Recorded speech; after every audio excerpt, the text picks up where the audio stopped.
Good morning. आज हम पढ़ेंगे जो हमारा वायुदाब वाला टॉपिक चल रहा था, उससे आगे हम पढ़ेंगे वायुदाब से पवनें कैसे प्रभावित होती हैं। पवन एक निश्चित दिशा में क्षैतिज रूप से चलने वाली हवा को पवन कहते हैं। पवनें सामान्य दृष्टि से तीन प्रकार की होती हैं। नंबर 1 स्थायी या सनातनी पवनें। नंबर 2 मौसमी पवनें।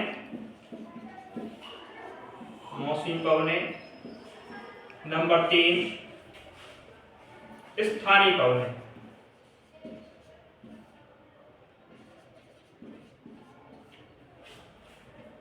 स्थानीय जो किसी स्थान विशेष पर ही चलती हैं, जैसा कि कल मैंने बताया था कि पवनें दाब से प्रभावित होती हैं। पवनें हमेशा उच्च दाब से निम्न दाब की ओर चलती हैं।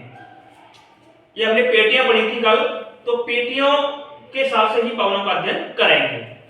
सनातनी पवनों में आती है तुम्हारी भूमध्य रेखीय पवनें, व्यापारिक पवनें, फिर पछुआ पवनें, फिर ध्रुवीय पवनें।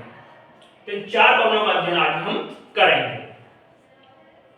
ग्लोब पर जैसा कि आप देख रहे हैं, इस ग्लोब में भूमध्य रेखीय पेटी है। यहाँ तापमान उच्च रहता है, अतः वायुदाब क्या रहता है, निम्न रहता है। इसे डोल्ड्रम पेटी भी कहते हैं या शांत पेटी भी कहते हैं। इस क्षेत्र में जो पवनें चलती हैं वो पश्चिम से पूर्व दिशा की ओर चलती हैं। तो देखिए स्थायी पवनों के प्रकार लिख रहा हूं इधर। नंबर 1 भूमध्य रेखीय, पछुआ पवन कह सकते हैं इसको क्योंकि पश्चिम से चलती हैं, भूमध्य रेखीय पवनें। नंबर 2 व्यापारिक पवनें। नंबर 3 पछुआ पवनें। नंबर 4 ध्रुवीय पवनें।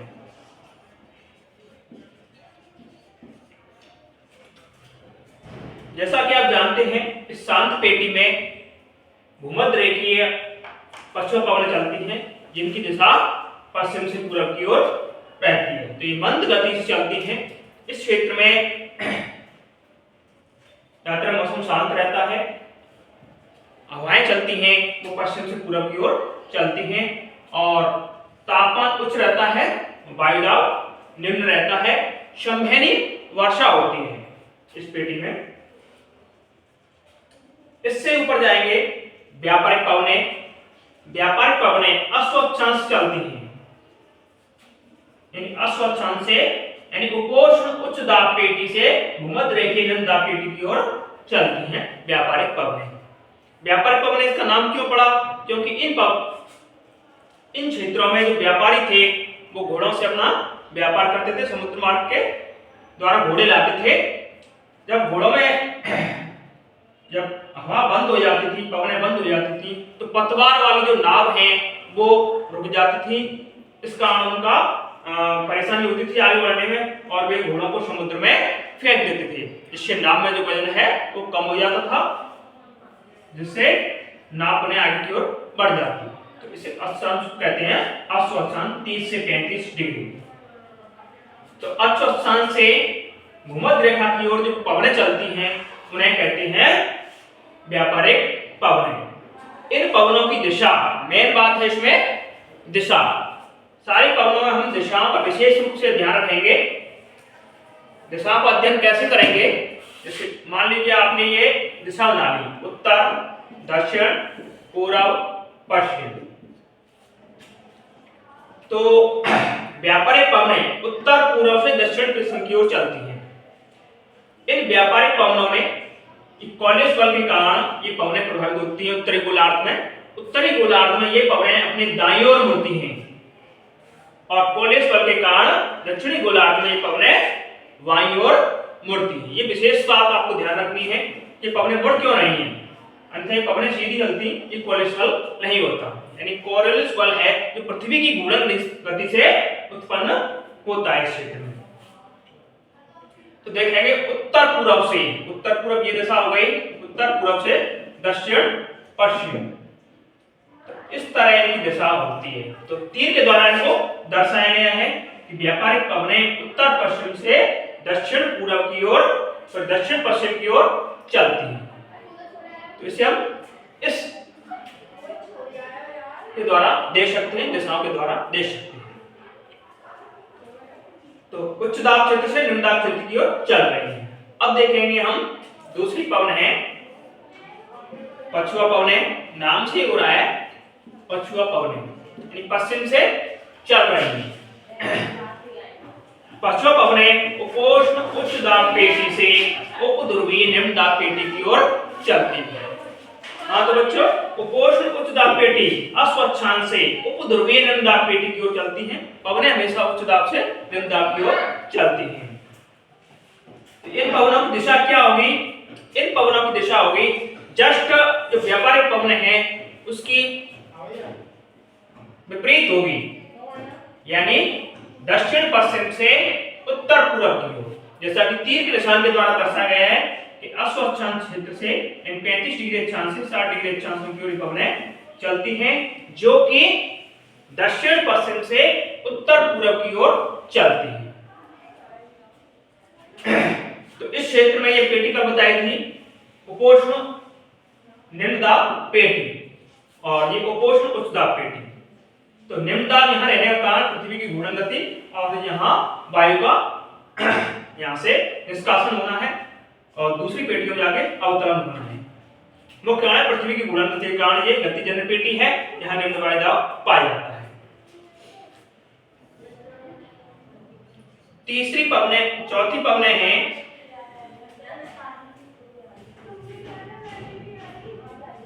ध्रुवीय पवनें। ध्रुवीय पवनें दोनों ध्रुवों पर चलती हैं।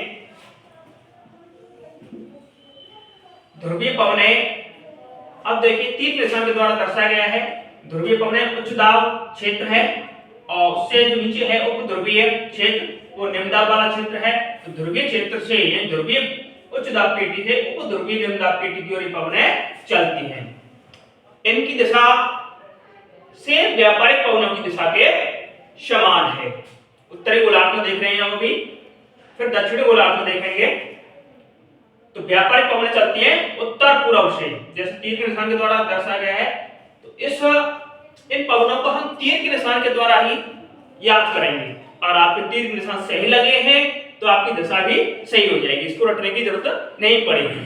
तो उत्तर पूर्व से दक्षिण पश्चिम की ओर ये ध्रुवीय पवनें चलती हैं। अत्यधिक ठंडी पवनें होती हैं जो कि ध्रुवीय क्षेत्रों से आती हैं। दक्षिणी गोलार्ध में अधिकांश क्षेत्र जलीय क्षेत्र है। दक्षिणी गोलार्ध को जलीय गोलार्ध भी बोलते हैं।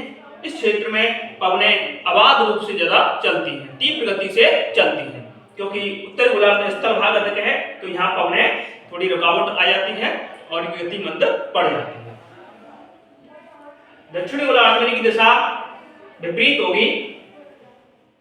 दक्षिणी गोलार्ध में व्यापारिक पवनों को देखें, इनकी दिशा तीर के निशान के द्वारा दर्शाई गई है। देखिए ऐसे, यानी उपोष्ण उच्च दाब पेटी से 30 से 35 डिग्री जो अश्व अक्षांश है इसे बोलते हैं उपोष्ण उच्च दाब पेटी। तो उपोष्ण उच्च दाब पेटी से भूमध्य रेखीय निम्न दाब की ओर पेटी की ओर चलती हैं ये भी पवनें। तो ये पवनें इनकी दिशा में याद करने की जरूरत है दक्षिण पूर्व से उत्तर पश्चिम की ओर। तो आप तीर के निशान से इस दिशा को याद कर सकते हैं। तो दक्षिण पूर्व ऐसे देखिए, इधर से ये हो गई दक्षिण पूर्व से उत्तर पश्चिम। दक्षिणी गोलार्ध में व्यापारिक पवनों की दिशा है दक्षिण पूर्व से उत्तर पश्चिम। तो ये पवनें अश्वक्षांश चलती हैं। अश्वक्षांश के नीचे के हिस्से से यानी 35 डिग्री अक्षांशों के आसपास से जो उपोष्ण उपध्रुवीय निम्नदाब पेटी की ओर चलती हैं वो व्यापारिक पवनें हैं। व्यापारिक पवनों की दिशा ठीक इसके विपरीत तीर के निशान लगाएंगे, यानी जो तीर का निशान है उसकी पूंछ है, उस पूंछ के विपरीत ही व्यापारिक पवनें चलेंगी। तीर के निशान के द्वारा दर्शाया गया है। तो इनकी दिशा होगी दक्षिणी गोलार्ध में पश्चिम पवनों की दिशा उत्तर पश्चिम से, ये उत्तर पश्चिम हो गया, दक्षिण पूर्व की ओर होगी। इस क्षेत्र में पवनें तीव्र गति से चलती हैं क्योंकि यहाँ जलीय भाग अधिक है।